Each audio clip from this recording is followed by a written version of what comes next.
ভগবান শ্রীরামকৃষ্ণ দেবের কথামৃত সকলের জন্য।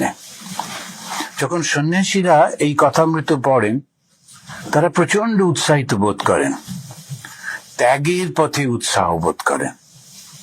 তারা মনে করেন ঠাকুর ত্যাগের কথা বলছেন, বলছেন সমস্ত কিছুকে ত্যাগ করে এগিয়ে যাও, জগৎটা অনিত্য, জগৎটা থাকবে না, সুতরাং তুমি বেশি এর মধ্যে জড়িয়ে যেও না। যখন গৃহীরা এটা পড়েন শোনেন তখন তারা অনুপ্রেরণা বোধ করেন নিজের নিজের কর্মক্ষেত্রে যে যেখানে আছেন আমরা খুব সুন্দর করে যাতে এটা করতে পারি, কাজটা করতে পারি, ঠাকুরের সেবায় যেন জীবনটা দিতে পারি, সেইটি ওরা সবসময় মনে করেন। তো ত্যাগী গেহি সেব্য নিত্য, খুব সুন্দর করে বিরজানন্দজি মহারাজ তার শ্লোকে লিখেছেন ভগবান শ্রীরামকৃষ্ণ সম্পর্কে। ত্যাগী এবং গেহি, যারা ত্যাগী, যারা সন্ন্যাসী আর যারা গৃহস্থ, দুজনেই তোমাকে সেবা করতে পারে, তোমাকে পুজো করতে পারে। তুমি দুজনেরই অনুপ্রেরণা, তুমি দুজনেরই ধ্রুবতারা। এটা খুব অদ্ভুত।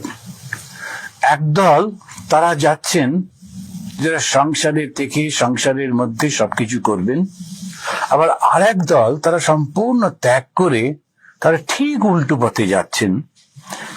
দুজনকে মেলালেন কি করে ঠাকুর? এটা কিন্তু বহু কাল আগে উপনিষদে যদি আমরা দেখি, ঈশা উপনিষদে একেবারে প্রথম এবং দ্বিতীয় শ্লোক দুটি এই একই কথা বলছে। ঈশাবশ্যমিদম সর্বম ইয়ৎ কিঞ্চ জগত্যাম জগৎ তেন তক্তেন বঞ্জিতা মা গৃধা কস্যসি ধনম। কার ধন কি আছে, সুতরাং তুমি সব কিছুকে ঈশ্বর দিয়ে আবৃত করো, সেই চৈতন্যে আবৃত হয়ে রয়েছে, এই ভাবটা নিয়ে তারপরে তুমি জীবন। তারপরেই বলছেন আচ্ছা যদি তুমি বাঁচতে চাও জগতে, এমন ভাবে বাঁচো যাতে তুমি তোমার কাজটা মধ্যে দিয়ে জীবনটা সম্পূর্ণভাবে সুগঠিত ভাবে ঈশ্বরের দিকেই যেতে পারো, ঈশ্বর লাভ করতে পারো। সেটা কিরকম?